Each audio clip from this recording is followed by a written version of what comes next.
Asher, bakit sa tingin ni Senator Amy Marcos na interesado rin ang administrasyon na i-dismiss ang kaso? Bernard, baka mapahiya lang sa numero. Ito ang inihayag ni Senador Amy Marcos kung bakit sa tingin niya ay mismong administrasyon ay may mga grupong nagsasabi na wag nang ituloy ang impeachment case laban kay Vice President Sara Duterte. Fake news po itong si Amy, no? Ako wala naman ako narinig na sa grupo ng Pangulo, kumbaga, ititigil na lang. Ang naririnig ko lang, grupo ng mga tanga. Na pinabibilangan po ni Amy Marcos. Sila po ang gusto talagang magpatigil, hindi po ang administrasyon. Kasi kailangan, ang admin po sumusunod po sa proseso 'Di ba? Sumusunod sa proseso. May proseso. 'Di ba? Mapahiya man o hindi, kailangan sundin yung batas. Hindi kailangan na magdidesisyon na lang kayo na hindi, tigil na yan. Mapapahiya lang tayo. May ganun. May ganun, Amy. Kaya ikaw sinuntok Sinuntok ka sa pagmumuka. Anong sumuntok sa'yo? Sinuntok ka ng katotohanan. Ayan. Tumama sa'yo. Maraming galit sa'yong mga Pilipino. Yun yung totoo dyan. Diba? Oo. Maraming galit kasi wala kang kwenta Diba? Kayo mismo na mga senador na gumagawa ng batas, pero kayo pa mismo yung lumalabag dito. Ano to? Pwede pala yun. Pwede pala yun. Si Ballpoint Man magnakaw ng kambing, tapos nung nakita na nakapagnakaw si Ballpoint Man, ang sasabihin na lang, uy, tigil na yung yung kaso. Stop na lang kasi mapahiya lang tayo niyan. Pwede ba yun? Tama ba? Pwede? Amy Marcos, alam ko, kung nabubuhay lang yung si Marcos Sr. ngayon, isa ka sa ikakahiya ni Marcos Sr. Yun yung totoo dyan. Anyway, bago po tayo magtuloy-tuloy sa ating reaction ngayon, ayan, kung bago ka pa lang dito sa ating YouTube channel, huwag kalimutang mag-like, share, and subscribe para naman po maging updated kayo sa lahat ng mga uploads natin. At syempre mga pre, no? Ayan may Facebook page po tayo at TikTok. Search nyo lang, Ballpoint Man 2.0. Ayan libre po yan. Follow nyo lang. Okay, tuloy na po tayo dito sa ating reaction.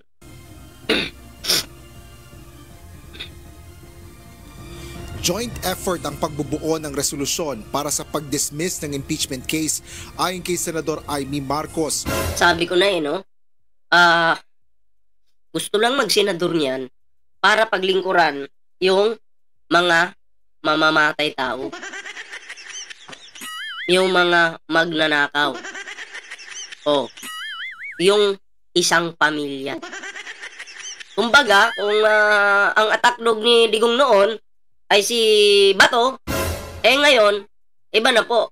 Si Sara naman po yung may attack dog. Sino? Si Amy Marcos. Alalay ba? Alalay lang po ito. Senador pero alalay. Sana all.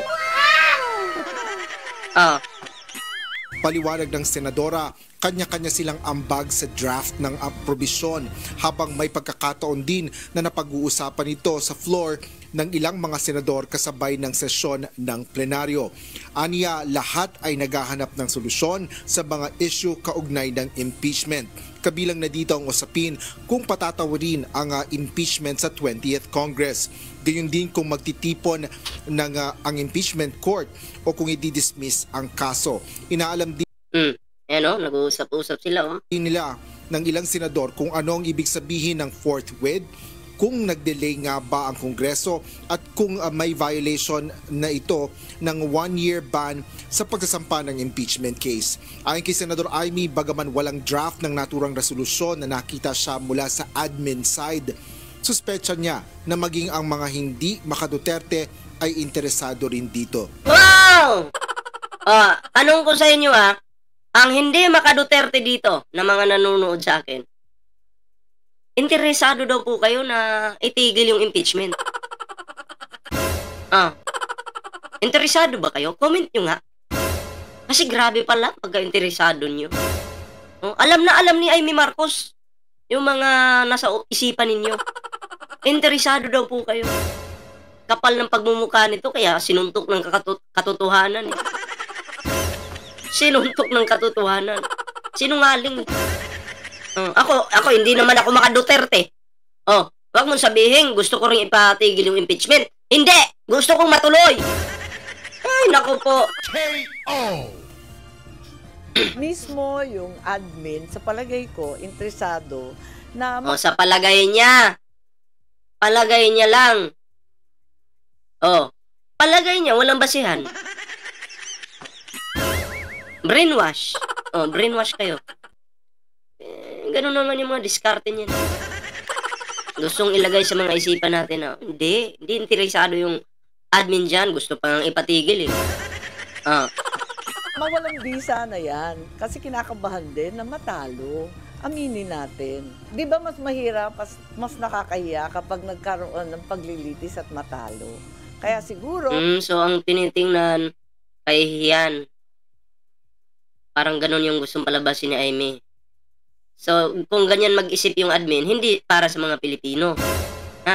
Ang mga Pilipino kasi, mapahiya, manalo o matalo, tuloy pa rin.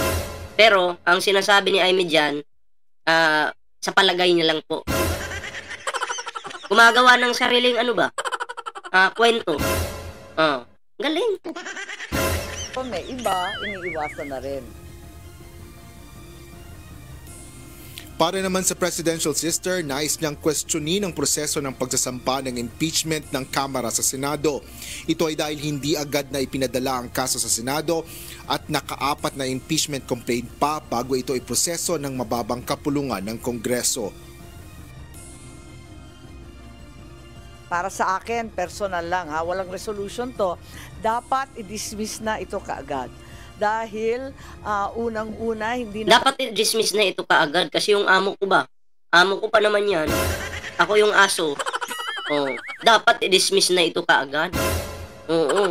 Kaya nga nagsenador ako para ipagtanggol yung amo ko Hindi yung mga Pilipino. Di ba? Tanga-tanga na lang talaga mga bumoto dito.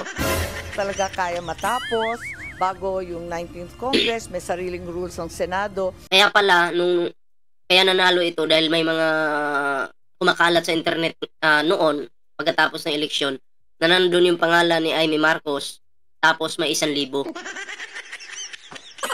Hindi ko nga alam bakit hinayaan yun ng Comelec Diba?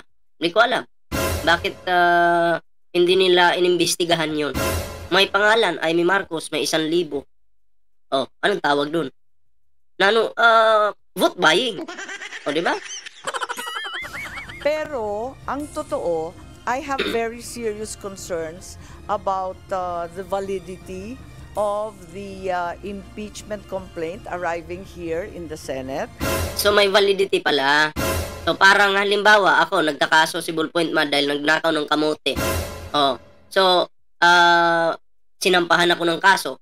So, ang mga miyembro, okay, halimbawa, merong judge, okay, napalitan na.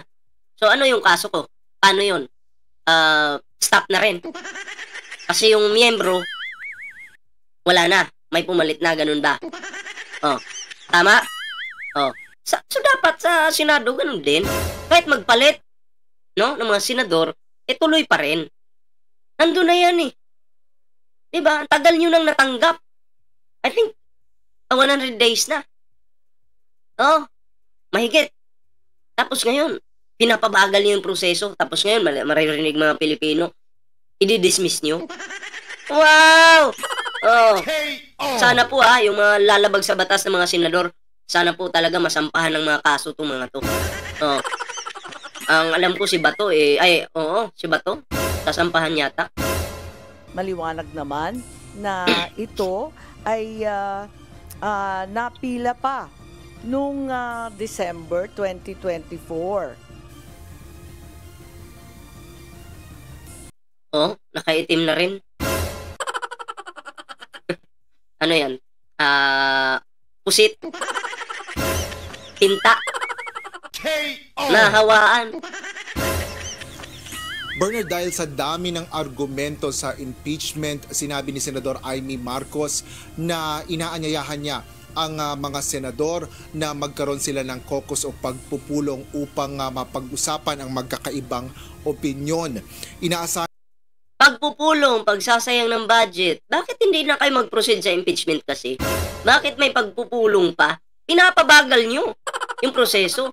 Oh, may time nga kayo sa pagpupulong. Sa impeachment, wala. Sus, Mariosep naman. May time sila sa pagpupulong, pero sa impeachment, wala. Ang bobong senador na si Robin Padilla, yan, patayo-tayo lang dyan. Wala mang nagawa yan. Buti pa nga si Lito Lapid sa'yo eh. Ay, naku po. ng senadora na isasagawa nila ang caucus bago ang June 11 kung kailan nakatakda yung pagbabasa ng Articles of Impeachment na siyang hudyat ng pagsisimula ng paglilitis. Yan ang latest dito sa Senado. Ang daming senador, okay naman yung mga gupit nila. Pero si Robin Padilla, dugyot eh, no? Pakadugyot. Grabe. Dugyot. Pahaba ng buhok. Senador ka. Pakadugyot mo. Sus, Mariosep. Pati bigote. Dugyot. Balik sa'yo, Bernard. Asher, ano na ba ang latest dyan sa di umano ay resolution para i-dismiss nga itong impeachment kay Vice President Sara Duterte? Di ba, inamin na ng isang senador sa kanyang opisina ng galing. Meron na bang na-file ngayon at kung ito ba ay maipa-file, ano ba ang proseso na pagdadaanan nito?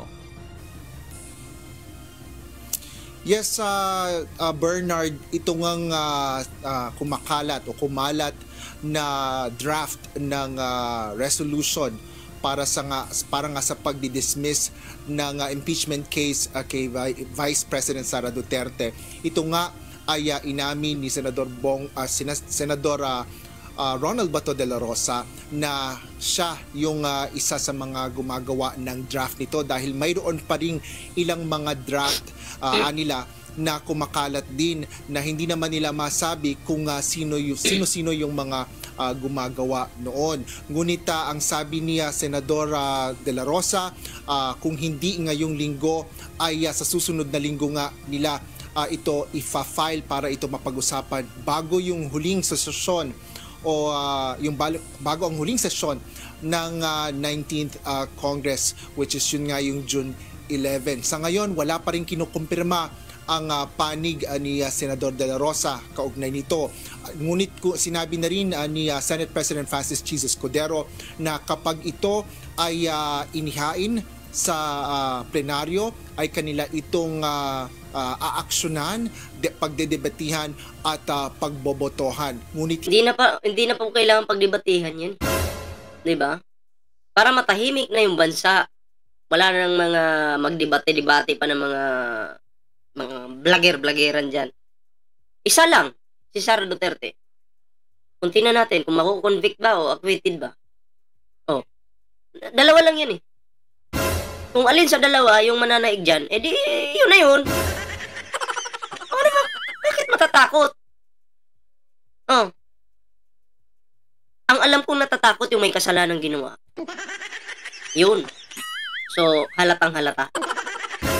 hindi pa nga rin malinaw, Bernard, kung ano yung magiging susunod na mangyayari dito na nililinaw nga natin sa ilang mga mambabatas sa dahil may iba-iba silang mga opinyon kaugnay dito sa kung ano ang mangyayari kung sila ba ay papayagan ba na sila ay magbotohan kung sa kaugnay nga sa pagkukonvene nila bilang impeachment court na sinasabi naman ng ilan na ito ay otomatiko dahil ito ay tinatawag ng konstitusyon, alinsunod nga yan doon sa batas na sila ay dapat mag-convene bilang impeachment court. Ngunit may sinasabi ang iba namang senador na ito ay kukwestiyonin pa dahil mayroon silang kagaya nga ng sinasabi ni Senador Amy Marcos na yung validity pa lang nitong articles or paghahain ng articles of impeachment ng Kamara sa Senado ay ay invalid na nga na isa yan sa mga argumento na invalid sa paningin niya. Alam mo kasi yung impeachment na yan, kahit wala namang butas, gagawa nila ng butas yan. Diba? Papalabasin nilang invalid. Katulad nun, bigyan ko kayo ng example, yung paghuli kay Digong. Diba? Nasa tamang proseso naman yung paghuli kay Digong. Pero ang pinapalabas nila, kinidnap daw. Iba kasi yung kidnap eh. Diba? Iba yung kidnap. Ang pagkakaalam ko sa kidnap, kukunin ka doon. Walang pulis. Walang pulis ha. Talagang mga armado. Oo, hindi kilalang tao. Kukunin ka, hilain ka, sakay ka sa sasakyan or saan kayo sasakay. Mabilisan yung kanilang transaksyon. Pero ito kasi may proseso, may pulis, may mga lawyer pa na nag-uusap nung hinuhuli si Digong. So, hindi po yun matatawag na kidnap. Kahit matino yung pagka-huli, sasabihin kidnap. Kahit nasa proseso yung impeachment, sasabihin invalid. Daming palusot! Magpapalusot yan. Inaasahan nila na mapag-uusapan pagdating ng June 11 sa susunod na linggo. Bernard. Asher, naitanong ba kay Senator Amy Marcos, kaya ba niya nabanggit na baka mapahiya ang administrasyon kaya tila yung iba parang papabor? Ibig ba sabihin nito, meron na siyang idea kung sino-sino mga senador ang posibleng bumoto pabor dito sa resolusyon na sinasabi? Well, kanina, Bernard, ang sinabi lang ni Senador Amy Marcos ay tingnan na lang daw kung ano yung bilang, kumbaga, doon sa maaring papanig, I would say, sa mga mga nais mag-dismiss nitong impeachment case kay Vice President Sara Duterte. Ngunit wala itong tinukoy na kung sino-sino itong mga senador na to at nagiging maingat din siya sa pagsasabi ng posisyon para sa ibang mga senador dahil may kanya-kanya nga silang mga posisyon at opinyon at iginagalang niya ang bawat posisyon ng mga senador kaugnay sa issue lalo pa ng impeachment dahil tatayo sila bilang senator judge sa darating na paglilitis. Alright, maraming salamat, Asher. So ayun mga pre, maliwanag po dito na para sa akin lang naman, etong si Amy Marcos ay gumagawa na lang ito ng kwento. Na sabi nga niya, yung administrasyon parang ayaw na daw sa impeachment at gusto nang ipatigil, no? So ako po hindi ako maniniwala diyan kasi ang pagkakaalam ko, kayo lang ang ayaw. Ha? Kayo lang ang ayaw. Sabi pa nga niya kahit hindi daw DDS 'di ba? Kahit hindi daw maka-Duterte, ayaw din sa impeachment. 'Di ba? Ako hindi naman ako maka-Duterte pero bakit gusto kong matuloy yung impeachment? Diyan pa lang wala ka na, Emil. Laglag ka na. Nasunto ka na sa muka. Nasunto ka ng katotohanan. Diba? So, anyway mga pre, ito, next topic po tayo ngayon mga pre. At ito na po, no? Patungkol pa rin sa impeachment yung ating pag-uusapan ngayon. At ito po, no? Ating panoorin ito. Itong video na ito. Yan. Section 123, Yes. wherein unfinished business at the end of the session shall be taken up at the next session in the same status, but all pending matters and proceedings shall terminate upon the expiration of one Congress, but may be taken up if it's presented for the first time. So this one is very clear based on your rules. If I were to ask you, you're going to cross from this Congress to the 20th Congress, Yes. no? Siyempre sa 20th Congress, may mga bago ka ng kasama doon. Yes. Yung mga dati mong kasamahan, wala na sila sa 20th. Pero anong ibig sabihin ito based on the rules, Senator? Kaya I read that exact rule, no? That's Rule 44. And we have to also understand that the Senate, as soon as it convenes into an impeachment court, it takes on a different body and a different rule. That Rule 44 applies to the Senate as a legislative body. Okay. So, meaning all legislative matters will terminate at the end of the 19th Congress. But the impeachment court is not a legislative body. It's a different body altogether. It's sui generis. It's a unique body and a unique role vested by the Constitution on the Senate. That's why, in my opinion, my personal opinion, that rule does not apply to the Senate as an impeachment body. In fact, the Senate is designed to be a continuing body. That's why you have 12 senators, so that it can Tama. continue on discussing on special matters or unique matters such as the impeachment. Yon. So, maliwanag po dito na gustong ini-explain ni Gatchalian mga pre na hindi kahit magpalit po, no? ng 19 Congress to 20, no? Matutuloy pa rin po yung impeachment. Kasi ano po ito hindi po ito basta-basta na kung ano-ano lang. Impeachment po ito ang pinag-uusapan dito, 'di ba? So, ang mga lalabag sa batas nito ay iwan ko lang, mukhang maraming masasampahan ng kaso nito, no? Kasi ang alam ko si Bato nasampahan ba ng kaso kasi parang nilalabag niya no? Yung batas. O maliwanag po 'yan ha. O mga DDS, mga tanga, makinig kayo ha. O, sige tuloy natin. Yung katotohanan kasi, yung batas, huwag niyong babaluktutin. Yun yung problema. Binabaluktutin niyo. Tuloy. So the move of Senate President Cheese Escudero, because he has the same view as yourself actually when I interviewed him a few months ago, is that's his belief na kinumpira nga niya sa korte, no, nangangahulugan ba hihinto yung kaso kapag nagpalit daw ng judge or at once sa korte, hindi naman. Siyempre, dapat ganun din sa Senado. Kasi kung ganun sa Senado pala na pag nagpalit pala ng mga miyembro dyan, anong kaibahan sa korte? Pag nagpalit ba ng judge, si Ballpoint man na nagnakaw ng saging, ano ba? Wala na bang kaso? Dismiss na? Wala na? Hindi ganun. Mariusip. Alam nyo, ginagawa niyo yung tanga yung mga Pilipino Yung mga tangan DDS naman, ayun, naniniwala. So you believe by handling this on the last day of the 19th Congress, technically, the Senate President is ensuring that it would continue because if you don't tackle it, you'd have to represent it in the 20th, right?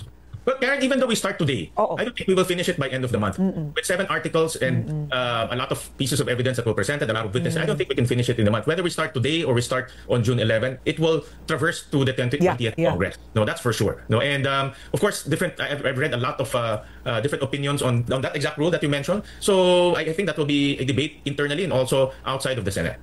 Okay, but when what happens on June 11? That's the first day that you will convene as an impeachment court, correct? Correct.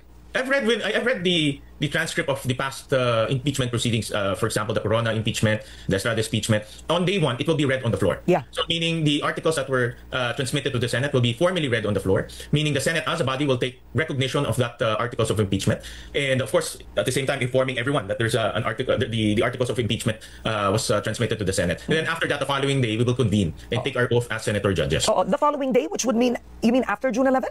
After June 11. And you will still convene? Isn't that the last day? Because when the Senate takes recognition of that, we need to convene as an impeachment court, and the impeachment court will take a life of its own, independent of the legislative work that we are doing. So even during the work, even during the break, because technically we will be on break, we can work as an impeachment court throughout the remaining days. Because yan ang tanong ko, no? So the 19th Congress ends June 11, June 12 is a holiday. It's a holiday. And are you saying though, based on what you said, that technically from June 11, pwedeng kahit na naka-recess na technically tapos na, pwedeng ipagpatuloy ng 19th Congress? Pwedeng ipagpatuloy yung impeachment court. The 19th Congress will end on June 30. Yeah. To be exact. But the impeachment court will continue.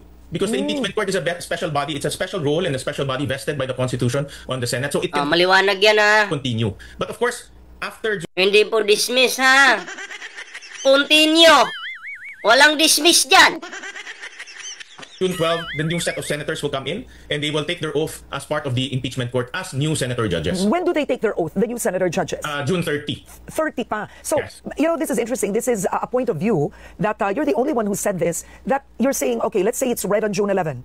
Do you all take a vote on what happens after, or Senate President Cheese Escudero can say, then you all convene as an impeachment court June 12, and the existing Congress, the 19th Congress, you can start hearing until the new set of senators come in June 30, or hanggang June 12 lang kayo? No, we can continue the hearing. Once we convene the impeachment court, we can continue the hearing. We can because under the rules, you will also have to request from the petitioners information, pieces of evidence, replies from the accused. So all of those administrative work will be done during that time. It really depends on how fast the witnesses and pieces of evidence will be presented. It will be up to the prosecution team to do that. But what's important here, the impeachment proceeding has begun. Is section 1 So ayun mga pre, yun lang yung video, no? Maliwanag po dito na kung ano yung nasa batas talaga, hindi po siya madidismiss kahit magpalit na po ng mga miyembro. At magpalit na po ng mga miyembro, tuloy pa rin po. Kasi impeachment po ito. Impeachment. Hindi po dismiss. Siyempre, kapag ikaw ay DDS, wala kang paki sa batas, gusto mong baluktutin yung batas, ang sasabihin mo, kapag hindi pa ito nasimulan hanggang katapusan, madidismiss na yung impeachment. Ganon po. At yun yung tinatatak nila sa isipan ng mga tao. Pero ikumpara nyo na lang po, kung sa Senado or magpalit sila ng mga miyembro, ano na daw, dismiss na daw. Anong kaibahan yan sa korte? Pag nagpalit ng miyembro, ang kaso ba pwede na rin ma-dismiss? Magpalit ng judge. Dahil nagpalit ng judge, ang kaso ni Juan Pedro, dismiss na rin. Mindset ba? Mindset. Isipin nyo ba? Kung may isip kayo. Ganun lang po kasimple. 'Di ba? So, yun. No? Salamat dito kay Gatchalian at talagang inexplain niya sa mga tanga ng mga DDS. No? Na dapat pong matuloy talaga yung impeachment kasi yun yung nasa ating batas. So ayun, maraming salamat sa sumama sa ating video ngayon. Ayan, kita-kits po tayo sa mga susunod na video. Siyempre, kung hindi ka pa nakasubscribe dito sa ating munting YouTube channel, huwag kalimutan mag-like, share, and subscribe para naman po maging updated kayo sa lahat ng mga uploads natin. And siyempre mga pre, meron po tayong Facebook, meron po tayong TikTok dyan. Huwag kalimutan i-follow yung ating mga social media accounts. So tayo po ay magpapaalam na muna. Pansamantala, kita-kits po tayo mamaya sa susunod na video.